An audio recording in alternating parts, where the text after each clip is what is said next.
நிகழ்தகவு. 8 கொலை வழக்குகள் உள்ளிட்ட 30க்கும் மேற்பட்ட வழக்குகளில் தொடர்புடைய சரித்திர பதிவேடு குற்றவாளி கோழியருள்.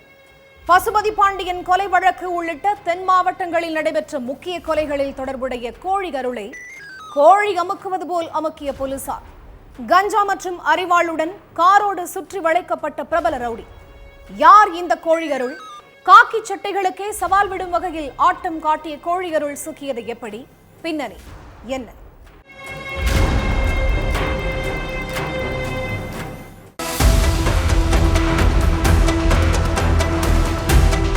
கொலை, கொள்ளை, வழிப்பறின்னு தென்காசி மாவட்டத்துல பல குற்ற சம்பவங்கள் அதிகரிச்சிட்டே இருக்கு. இதையெல்லாம் கட்டுக்குள்ள கொண்டு வர ஒரே வழி, நீண்ட காலமா நிலுவையில இருக்கிற வழக்குகள்ல பிடிபடாம ஆட்டம் காட்டுற குற்றவாளிகளை தூக்கணும், வாரண்ட்ல உள்ள நபர்களை பிடிக்கணும். அதனால பழைய குற்றவாளிகள் லிஸ்ட ரெடி பண்ணுங்க, என்ன செய்யறாங்க அப்படிங்கறதெல்லாம் கண்காணிக்கணும்னு உத்தரவிட்டிருக்காரு காவல் கண்காணிப்பாளர் அரவிந்த். அதுக்கு பிறகு விரல் விட்டு எண்ணக்கூடிய பிரபல ரவுடிகளோட லிஸ்ட தூசி தட்டின போலீஸோட கண்ணுல முதல்ல பட்டது கோழி அருள் தான். மாமியார் வீடு மாதிரி பல முறை ஜெயிலுக்கு போயிட்டு வந்த கோழி அருள் எந்த வழக்கிலையும் ஆஜராகாம காக்கி சட்டைகளோட கண்ணுல மண்ணை தூவிட்டு இருந்திருக்கான். சென்னையில உள்ள ஒரு டிரான்ஸ்போர்ட் நிறுவனத்துல லாரி டிரைவரா வேலை பார்த்துட்டு இருக்கிறதாவும், அங்க இருந்துகிட்டே ஆந்திரா, பீகார், தெலுங்கானான்னு பல வெளி மாநிலங்களுக்கு கோழி அருள் கஞ்சா சப்ளை பண்றதாவும் போலீஸுக்கு ஒரு தகவல் கிடைச்சிருக்கு. ஆனாலும் கோழி அருளை குறி வச்சு பிடிக்க முடியல. இதுக்கு மத்தியில தான் கோழி அருள் ஒரு வழக்குல ஆஜராவதுக்காக தென்காசி நீதிமன்றத்துக்கு வந்துட்டு இருக்கிறதா ஒரு தகவல் கிடைச்சிருக்கு. இப்பயாவது அலாட்டா இருக்கணும், அவனை அலேக்கா தூக்கணும்னு சுரண்டையில இருந்து தென்காசி வரைக்கும் காவலர்களை நிறுத்தி வச்சு கண் கொத்தி பாம்பா கண்காணிப்பு பணியில ஈடுபட்டிருக்காங்க. அப்பதான் கும்பிட போன தெய்வம் குறுக்க வந்த மாதிரி ஒரு கார்ல கஞ்சாவோட வந்திருக்காரு கோழி அருள். கீழ் சுரண்டை வாடியூர் சாலையில வந்த ஒரு காரை வழிமறைச்சு கோழி அருளை மடக்கி பிடிச்ச போலீஸ் அவர்கிட்ட இருந்து 1.5 கிலோ கஞ்சா, அரிவாள், கார் எல்லாத்தையும் கைப்பற்றி இருக்காங்க. பிடிபட்ட கோழி அருள் வெட்டிருவேன் குத்திருவன்னு சும்மா பூச்சாண்டி காட்டுற ஒரு சாதாரண ரவுடி இல்ல, பெரிய பெரிய கொலைகளுக்கு பின்னால உள்ள ஒரு சரித்திர பதிவேடு குற்றவாளி. அதுவும் 15 வருஷத்துக்கு முன்னால உள்ள அவரோட கிரைம் ஹிஸ்டரியே இப்ப வரைக்கும் ரவுடிகள் மத்தியில பேசு பொருளா இருக்கக்கூடிய ஒண்ணுதான். தென்காசி சுரண்டை பக்கத்துல உள்ள பங்களா சுரண்டை தான் கோழி அருளுக்கு சொந்த ஊரு. 1990ல கோழிக்கடை வச்சிருந்ததால அவருக்கு கோழி அருளுங்கிற பேர் வந்தது. ஆனா அவரோட உண்மையான பெயர் அருள்ராஜ். சாதி ரீதியிலான தாக்குதல், கொலைதான் கோழி அருளுடைய ரவுடிசத்துக்கே ஆரம்ப புள்ளியே. தன் சாதிக்காரங்களுக்கு ஒண்ணுன்னா அரிவாளோட ஆளா வரிஞ்சு கட்டிட்டு போற ஆளுதான் கோழி அருள். தூத்துக்குடி மூலக்கரையை சேர்ந்த வெங்கடேச பண்ணையார்னா அங்க உள்ள மக்களே ஒரு காலத்துல நடுங்குவாங்க. 1500 ஏக்கர் நிலத்துக்கு சொந்தக்காரரான வெங்கடேச பண்ணையார் பணபலம் படைபலம்னு செல்வ செழிப்போட இருந்தாரு.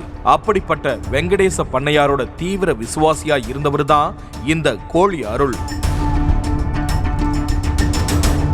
2003வது வருஷம் வெங்கடேச பண்ணையார் காவல்துறையினரால என்கவுண்டர் செய்யப்பட்டாரு. அதுக்கு பிறகு வெங்கடேச பண்ணையாரோட தம்பி சுபாஷ் பண்ணையார் தான் அண்ணனோட டீமை லீட் பண்ண ஆரம்பிச்சாரு. ஆனா வெங்கடேச பண்ணையார் கோழி அருளுக்கு கொடுத்த முக்கியத்துவத்தை சுபாஷ் பண்ணையார் பெருசா கொடுக்கல. அதோட டீம்ல இருந்தும் கழட்டி விட்டுட்டாங்க. 2006ல பசுபதி பாண்டியனோட மனைவி ஜெசிந்தா பாண்டியனை எப்போதும் வென்றான் பகுதியில ஒரு பாலத்துல வச்சு வெடிகுண்டு வீசி அரிவாளால வெட்டி கொன்னாங்க. அதுல கோழி அருள் ஒரு முக்கிய குற்றவாளி. அடுத்து 6 வருஷத்துக்கு அப்புறம் பசுபதி பாண்டியன் திண்டுக்கல் நந்தவனப்பட்டியில வச்சு கொலை செய்யப்பட்டாரு. அதுலயும் கோழி அருள் முக்கிய குற்றவாளி. அதே மாதிரி நெல்லையில கராத்தே செல்வின் கொலை செய்யப்பட்டதுக்கு பழிக்கு பழியா சென்னையில வச்சு கட்டதுரை கொலை செய்யப்பட்டாரு. அதுலயும் கோழி அருளோட பங்கு இருக்குது. ராக்கெட் ராஜாவுக்கு ரொம்ப நெருக்கமா இருந்திருக்காரு கோழி அருள். இப்படி தன்னோட சமூகத்துல உள்ள எல்லா பெரிய ரவுடிகளுக்குமே விசுவாசியா இருந்த கோழி அருளை அவங்க யாருமே ஒரு கட்டத்துக்கு மேல கண்டுக்கவே இல்லை, எந்த உதவியுமே செய்யல.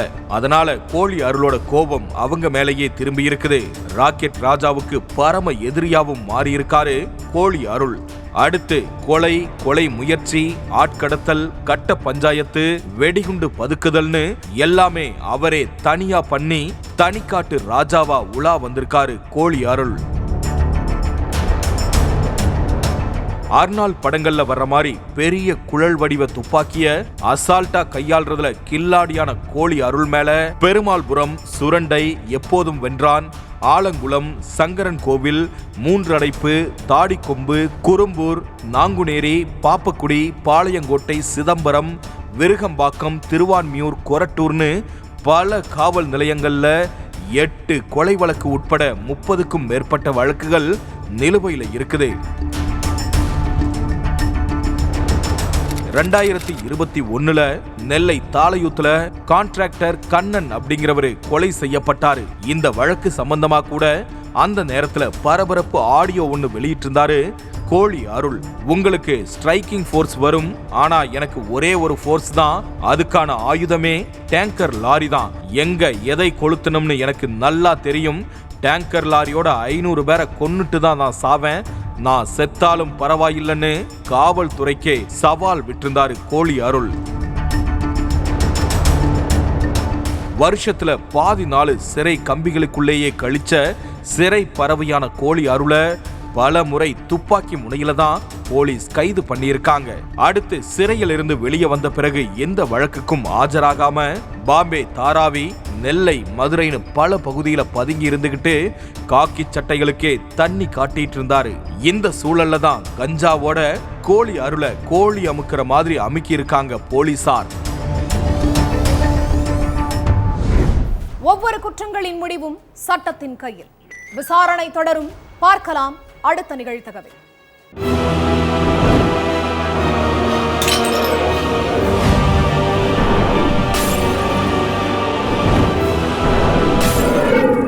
நிகழ்தகவு.